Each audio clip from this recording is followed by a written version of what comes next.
Of Bridie Atwell. It's a full-length play that I've written over the course of the semester. So it's just going to be a concert reading, and this is part of my senior project. You all could silence your phones, and we will start.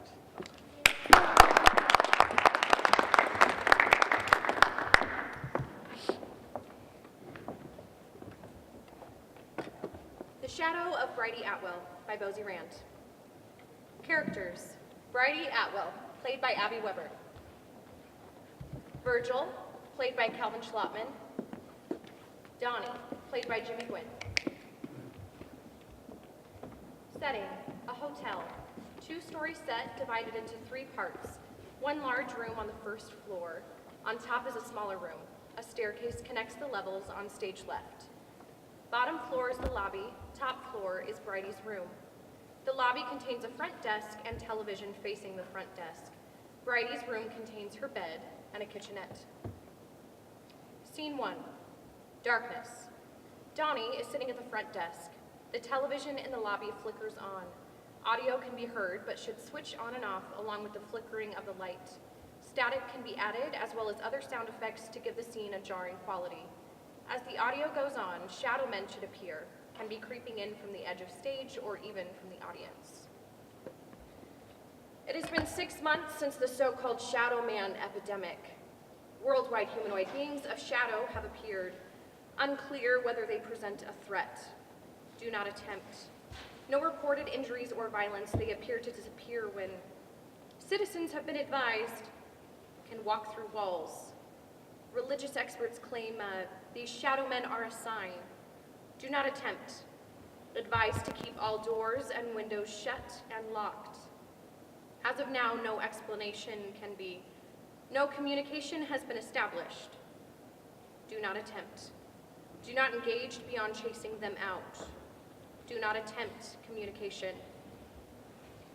The phone rings and the lights turn on in lobby. The shadow men vanish. Hello, thank you for calling Wayside Hotel. This is Donnie speaking. How can I help you? Scene 2. Lights go out in the lobby. Lights up in Bridie's room.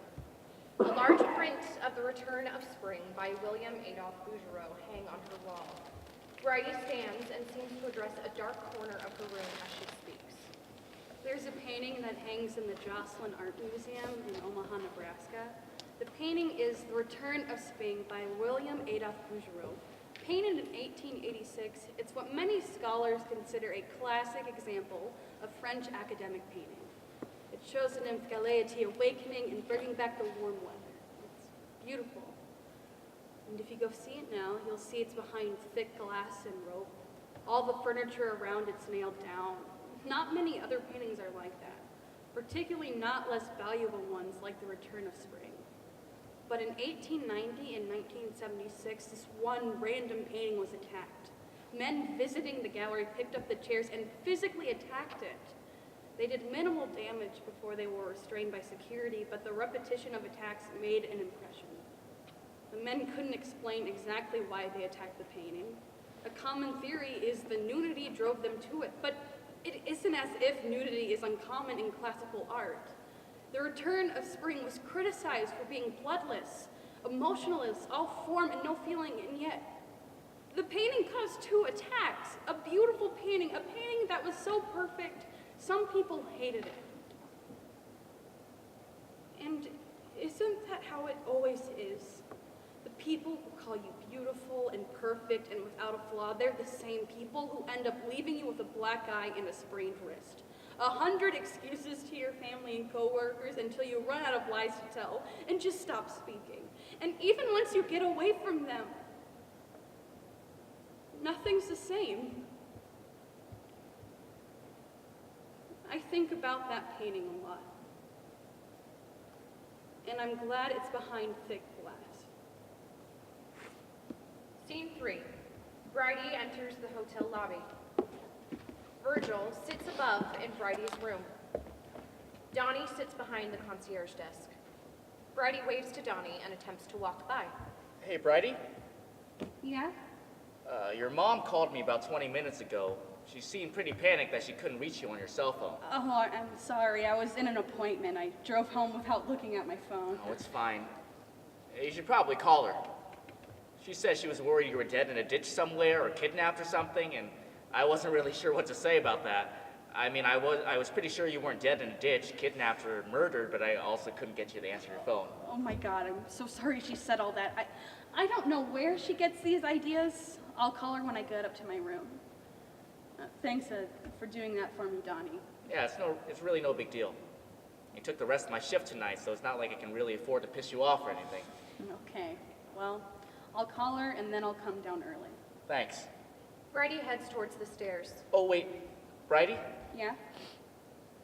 One of those shadows is in your room.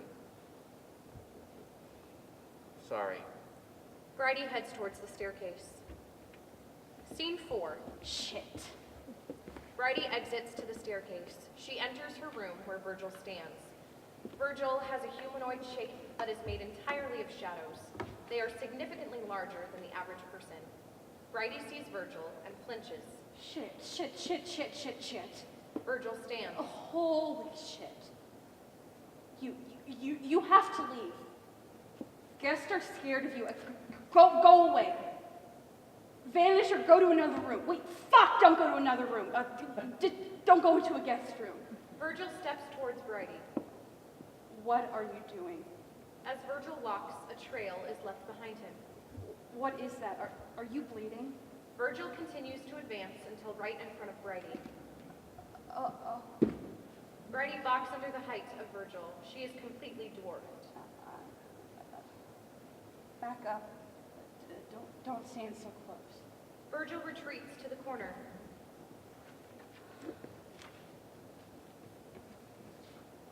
Thank you. Are you hurt? Bridie stares at the unmoving Virgil. Okay. Okay. You can come back over. Virgil walks back over to Bridie and stops at a further distance from last time. Thank you. Virgil sits and looks at the return of spring on the wall. Oh, my painting? Do you like it?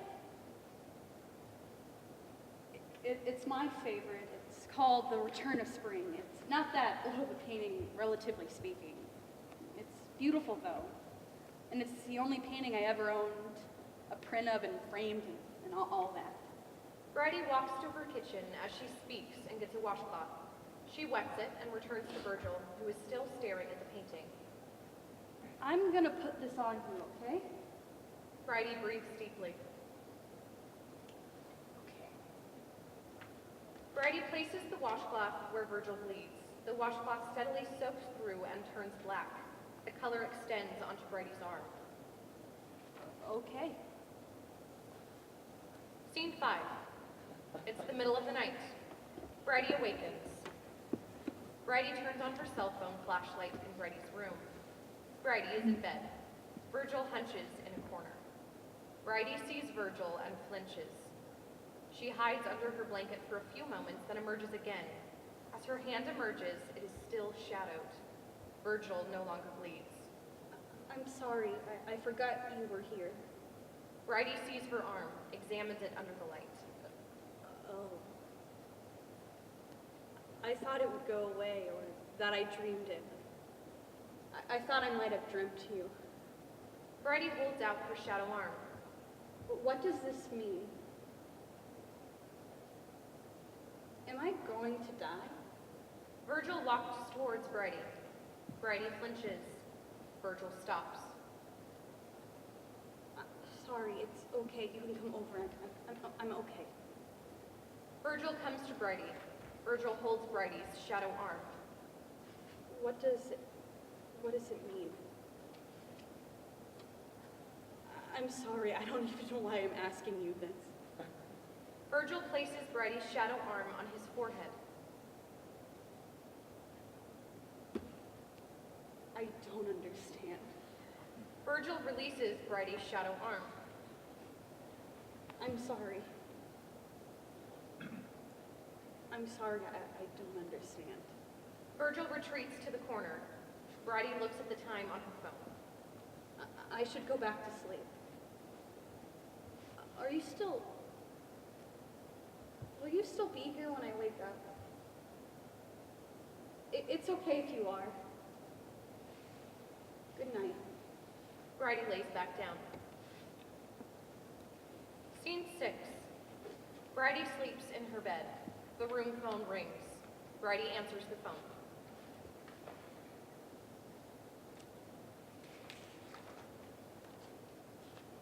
Hello? Hello?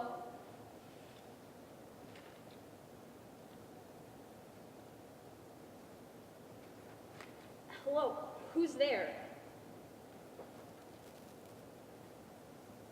Hello? Bridie pauses. Bridie pulls the phone away and stares at it. Bridie hangs up. Scene 7. Bridie walks down the stairs to the lobby where Donnie sits at the desk. Bridie wears a long glove over her shadow arm. Hey, Bridie?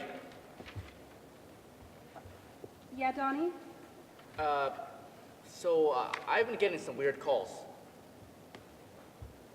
Like, what calls?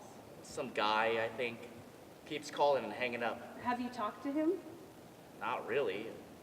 Sort of. What do you mean by that?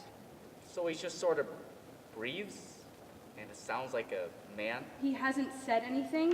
He said one thing. What was it? This is weird. Donnie, what was it? It was just your name. He whispered it, and I'm not totally sure. My name? Yeah. Yeah, I'm pretty sure it was your name. Are you okay? Hey, do you need to sit down? Yeah, give me a second. Donnie takes Bridie's arm and leads her to the seat. Thanks. Yeah. No problem. Are you okay? Do you want some water? Did you say anything? What? Did you say anything to him? I said our standard greeting. I said, hello, sir, are you there? Hey, what about when he said my name? I said, what? Just what? Just nothing, what? Nothing else. I swear. Okay. I'm sorry. It's fine. Are you okay? Yeah, I'm great. No offense, but you don't seem great. No, I'm sorry, I'm not. Hey, it's okay. Really, it is. I'm sorry this is happening. Thanks. Look, you don't have to tell me what's going on if you don't want to, but if this is something serious, maybe we should call the cops or something? They won't do anything. Oh, probably not just over phone calls, yeah, but this will establish a record, so if anything happens, the police already know. Okay, I will consider that. I won't say anything if that guy calls again. I won't say anything about you. Don't worry. Thanks. Really, thank you. I'm sorry for freaking out. It's okay. I was pretty freaked out too. I know we don't know each other well, but if you need someone to talk to, or if you're in trouble or anything, I can try to help. Thank you, Donnie. Can you just tell me when he calls again? I will. Great. I can handle this. Scene 8. Bridie is making breakfast.